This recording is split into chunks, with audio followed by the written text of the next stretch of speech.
In June this year, my fiancée bought me the Tamiya Konghead kit for my birthday. Since building this gorgeous looking truck, I've been pondering what sort of a video I should make about it. Sure, I could show some pics of me building this kit, or maybe some footage of the finished truck speeding around, but there's plenty of videos already on YouTube showing this. So I decided to do a video on the truck itself. Of course, if you're like me and grew up in the 1970s and 80s, you'll probably recognise this body. It's the Peterbilt 300 heavy hauler, the original 18-wheeler. Some may remember it and been terrified by it in Steven Spielberg's film Duel, or maybe relaxing with a few beers watching Smokey and the Bandit. Later on, Michael Knight, of Knight Rider fame, would choose the Peterbilt to haul him from one adventure to the next. And of course, as the disguise of choice for Optimus Prime in 2008's Transformers. The Peterbilt 300 certainly deserved the Tamiya treatment. And the Konghead is not the first time that Tamiya tried this.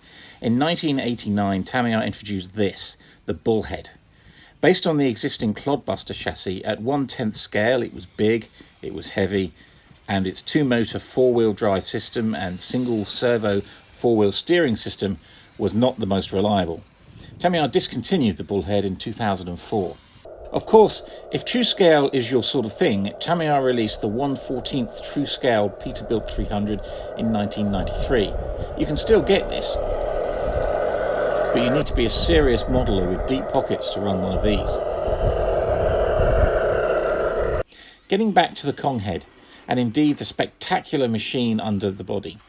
The G601 chassis first appeared with the Konghead in 2018.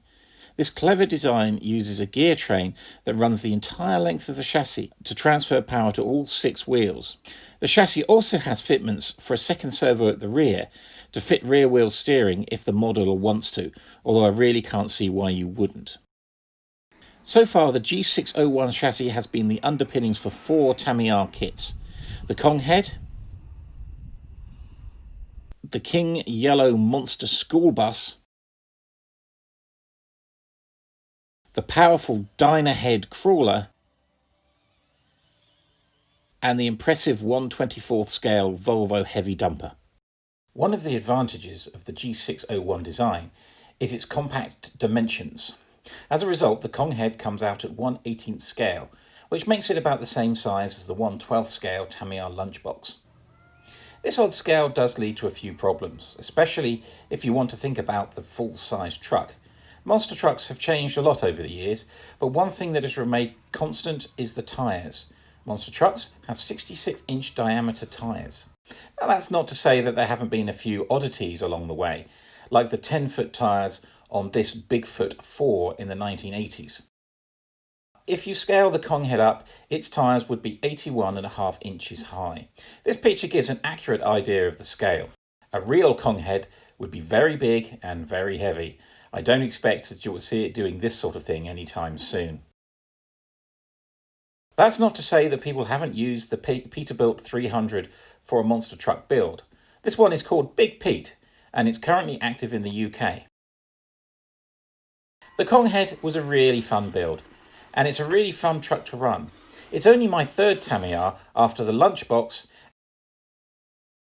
and a King Cab that I built when I was 17. I've even got my dad into the hobby with his Chrome Edition Midnight Pumpkin. Will the Konghead be my last Tamiya build? Probably not, but for now it's very much my favourite.